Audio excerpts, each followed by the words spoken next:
ठाण्याच्या राजकीय, सामाजिक आणि सांस्कृतिक घडामोडींचं वर्तमान चित्र दाखवणाऱ्या ठाणे वर्तमानमध्ये मी नितीन बोरसे आपलं पुन्हा एकदा हार्दिक स्वागत करतो। सादर करीत आहोत आजच्या ठळक बातम्या। भारतीय अर्थव्यवस्था असो, पत्रकारिता असो किंवा अन्य कोणतेही क्षेत्र असो, भारतीय घटनेचे शिल्पकार डॉक्टर बाबासाहेब आंबेडकर यांचे सर्वच क्षेत्रात महत्त्वाचं योगदान होतं, असं प्रतिपादन महापालिकेचे अतिरिक्त आयुक्त संदीप माळवी यांनी केलं। ठाणे शहर दैनिक पत्रकार संघ, ठाणे प्रागतिक पत्रकार सामाजिक संस्था आणि ठाण्यातील पत्रकारांच्या वतीने ठाणे महापालिकेतील पत्रकार कक्षात डॉक्टर बाबासाहेब आंबेडकरांना अभिवादन करण्यात आलं। यावेळेस अतिरिक्त आयुक्त संदीप माळवी यांच्या हस्ते बाबासाहेबांच्या प्रतिमेला पुष्पहार अर्पण करण्यात आला। डॉक्टर बाबासाहेब आंबेडकरांचं कार्य हे जागतिक स्तरावरचं आहे। त्यांचं काम विशिष्ट समाजापुरतं नसून त्यांनी सर्वच स्तरातील नागरिकांसाठी काम केलं आहे। पत्रकारिता, अर्थव्यवस्था, कायदेमंडळ अशा सर्व क्षेत्रात त्यांचं योगदान होतं, असं देखील यावेळी श्री माळवी यांनी सांगितलं। पत्रकारांच्या वतीने यावेळी डॉक्टर बाबासाहेब आंबेडकर यांना अभिवादन करण्यात आलं। हिंदुस्थानी शास्त्रीय संगीत क्षेत्रातील मान्यवर गायक पंडित सुरेश बापट यांच्या प्रभावी गायनाने संगीतभूषण पंडित राम मराठे स्मृती समारोहातील पहिलं पुष्प शुक्रवारी रात्री राम गणेश गडकरी रंगायत येथे गुंफण्यात आलं। पंडित CR व्यास यांनी निर्माण केलेल्या राग धनकोनी कल्याणमधील ख्याल सरस सूर गाऊ आणि द्रुत धन रे धन सुदीन आज सुरुवातीला सादर करत त्यांनी श्रोत्यांना मंत्रमुग्ध केलं।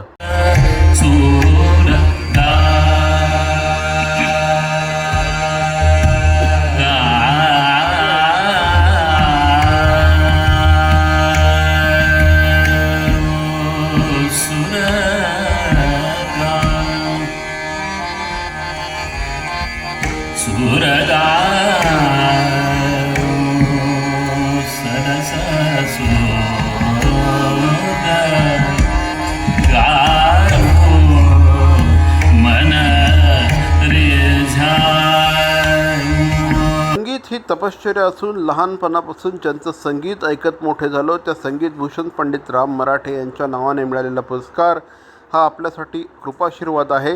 हा आशीर्वाद मी हृदयाशी जतन करेन।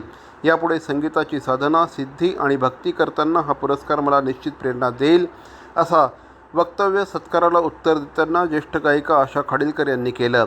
ठाणे महानगरपालिकेच्या वतीने आयोजित 30व्या संगीतभूषण पंडित राम मराठे महोत्सवाचं उद्घाटन राम गणेश गडकरी रंगायत येथे संपन्न झालं।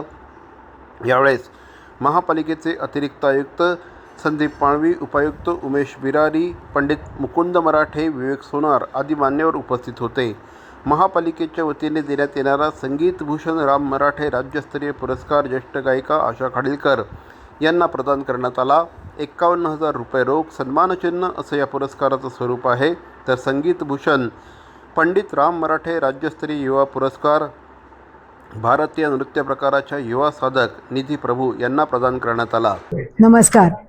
आज संगीतभूषण पंडित राम मराठे यांच्या नावानं जो संगीत महोत्सव होतो याचा 30वं वर्ष। या वर्षामध्ये ठाणे महानगरपालिका आणि त्यांची निवड समिती ह्यांनी या राज्यस्तरीय पुरस्कारासाठी माझी निवड केली, याचा मला मनस्वी आनंद आहे। राम मराठे आणि त्यांच्या समकालीन सगळ्या दिग्गज गायकांना पाहण्याचा, ऐकण्याचा आणि त्यांच्याकडून प्रेरणा घेण्याचा योग मला आला। त्यांच्या आशीर्वादानं मी आत्तापर्यंत जी काही संगीताची वाटचाल केली, निरनिराळं संगीत दिलं, काही थीमॅटिक प्रोग्राम्स केले, हे केवळ ह्या सगळ्या गुरुतुल्य व्यक्तिमत्वांच्या, सुरसरींच्या अशा संस्कारांमधनं करत आले आहे। नमस्कार, मी निधी प्रभू, कथ्थक नृत्यांगना। ज्या महान कलाकाराचं गाणं ऐकून आम्ही लहानपणापासून मोठे झालेले आहोत, ज्या महान कलाकाराच्या गाण्याचे आमच्यावरती संस्कार आस्थागत होत आहेत, असे संगीतभूषण पंडित राम मराठे यांच्या नावाचा मला युवा पुरस्कार मला आज मिळाला आहे। यासाठी मी खरंच भाग्यवान आहे आणि याच्यासाठी ठाणे महानगरपालिका, नरेश मस्के साहेब, माळवी साहेब यांचे मनपूर्वक आभार। खरं तर मला सांगायला अतिशय आनंद होत आहे की आजपासून 30वा संगीतभूषण पंडित राम मराठे स्मृती संगीत समारोहाला सुरुवात झालेली आहे. मोठ्या उत्साहात या समारोहाला सुरुवात झालेली आहे आणि आज पहिल्या दिवशी पुरस्कार वितरण सोहळा संपन्न झाला. याच्यामध्ये प्रख्यात गायिका आशाताई खाडीलकर यांना राज्यस्तरीय संगीतभूषण पंडितराव मराठे स्मृती संगीत पुरस्कारानं गौरवण्यात आला आहे. तर राज्यस्तरीय युवा पुरस्कार हा ठाण्याच्या युवा कथ्थक डान्सर निधी प्रभू यांना या पुरस्काराने गौरवण्यात आलेला आहे. महापालिका क्षेत्रातील नौपाडा कोपरी प्रभाग समिती अंतर्गत आज सर्वंकष स्वच्छता मोहीम राबवण्यात आली. भारतरत्न डॉक्टर बाबासाहेब आंबेडकरांच्या महापरिनिर्वाण दिनाचं औचित्य साधून या मोहिमेचं आयोजन करण्यात आलं. या मोहिमेत ठाणे रेल्वे स्थानक परिसराची स्वच्छता करण्यात आली. तसंच स्थानिक परिसरातील आसपासच्या परिसराची साफसफाई करून डीप क्लीन उपक्रम राबवण्यात आला. कोटनाका येथील भारतरत्न डॉक्टर बाबासाहेब आंबेडकर यांच्या पुतळ्या शेजारील परिसर स्वच्छ करण्यात आला.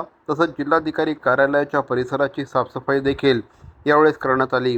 वर्तनगर परिसरातील मुल्लाबाग या परिसरामध्ये देखील याच कार्यक्रमाचं आयोजन करण्यात आलं होतं. अनेक मान्यवर या कार्यक्रमात सहभागी झाले. माजी नगरसेवक संजय वाघोले, सुधीर कोकाटे, सुनील खांबे, सुनील गोरे यांच्यासह अनेक मान्यवर या कार्यक्रमाला उपस्थित होते.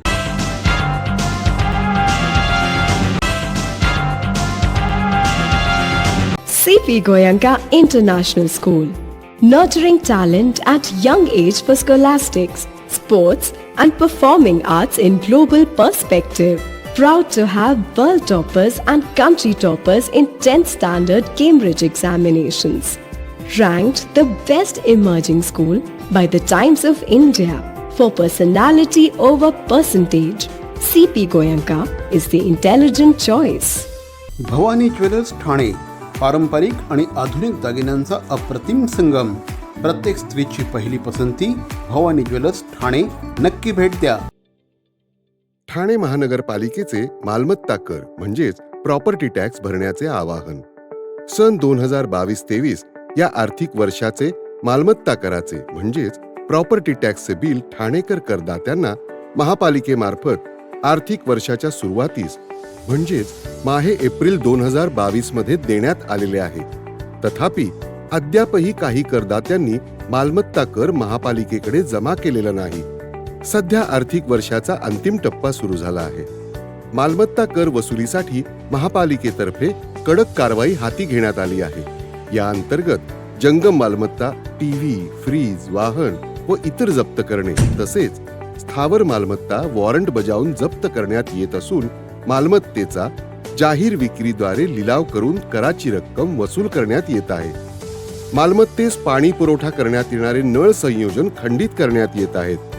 त्याचप्रमाणे थकीत मालमत्ता करावर 2% व्याज आकारले जात असल्याने भरावयाची रक्कम वाढत आहे.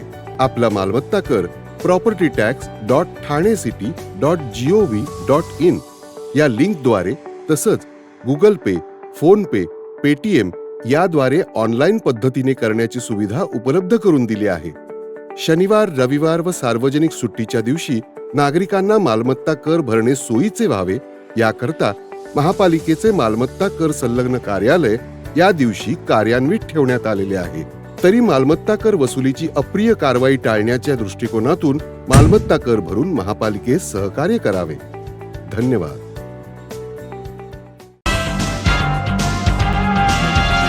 ठाण्यात दुबार मतदारांच्या नोंदीवरून महाविकास आघाडीकडून आरोप केले जात असताना ठाणे महापालिकेकडूनच 83,644 दुबार नावांची यादी जाहीर करण्यात आली आहे. ठाणे महानगरपालिकेची आरक्षण सोडत जाहीर झाल्यानंतर 20 नोव्हेंबरला प्रारूप मतदार यादी प्रसिद्ध झाली. 2017मधील निवडणुकांमध्ये 12,28,606 इतकी मतदारसंख्या होती. सध्या मतदारांची संख्या 4,21,261ने वाढली आहे. ठाणे महापालिकेने दुबार मतदारांची यादी जाहीर केली. प्रत्येक प्रभागात सरासरी 200 ते 300 दुबार मतदार असल्याचं आढळून आलं आहे. प्रारूप मतदार यादी प्रसिद्ध झाल्यानंतर हरकती सूचनांसाठी महापालिकेने कालावधी दिला होता. त्यानुसार 10 डिसेंबरला अंतिम यादी प्रसिद्ध केली जाणार आहे. तारामाऊली सामाजिक सेवा संस्थेने जनकल्याणार्थ आयोजित केलेल्या सार्वजनिक सहस्त्रचंडी हवनात्मक नवकुंडीय महायज्ञाला कालपासून सुरुवात झाली. भाजपचे ज्येष्ठ नगरसेवक श्री भरत चव्हाण, त्याचप्रमाणे ओमकार चव्हाण आणि डॉक्टर सोनल चव्हाण यांच्या पुढाकाराने या कार्यक्रमाचं आयोजन करण्यात आलं. 5 डिसेंबर रोजी स्वरमंच प्रस्तुत ठाणे गॉट टॅलेंट या गीताच्या कार्यक्रमाचं आयोजन करण्यात आलं होतं. स्थानिक नागरिकांनी या कार्यक्रमात मोठ्या संख्येने सहभाग घेतला. गुरुवारी म्हणजे 4 डिसेंबरपासून या कार्यक्रमाला सुरुवात झाली. श्री श्री 1008 महामंडलेश्वर स्वामी धरमदासजी महाराज यांच्या पौराहत्याखाली महायज्ञ होत असून यंदा यज्ञाचं 20वं वर्ष आहे. काल या उत्सवाला भेट देण्यासाठी जनसेवक आमदार संजय केळकर यांनी उपस्थिती दर्शवली.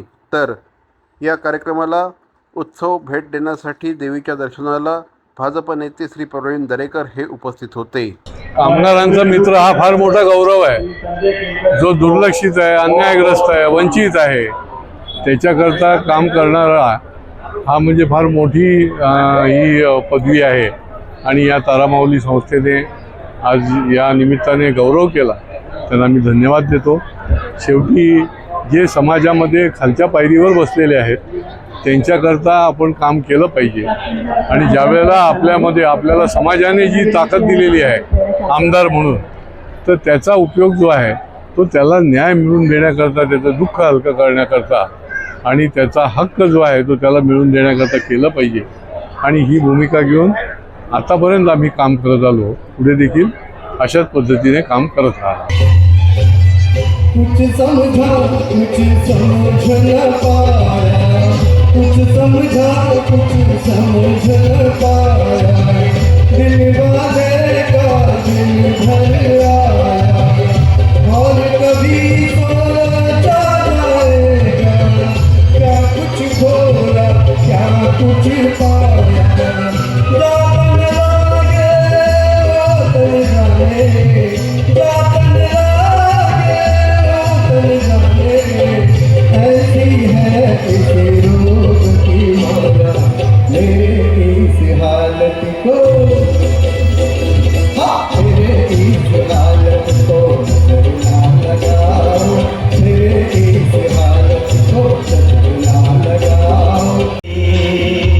कहाँ उड़ चली मेरे अरमानों के पंख लगा के, कहाँ उड़ चली वो हंसनी मेरी हंसनी, कहाँ उड़ चली मेरे अरमानों के पंख लगा के, कहाँ उड़ चली.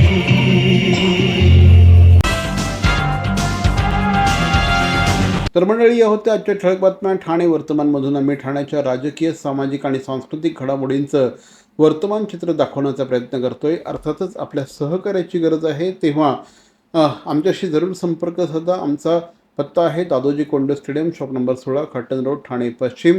दूरध्वनी क्रमांक 9820939420. तर मग पुन्हा भेटू उद्या याच वेळी याच ठिकाणी ठाणे वर्तमानमध्ये. तोपर्यंत धन्यवाद. जय हिंद, जय महाराष्ट्र.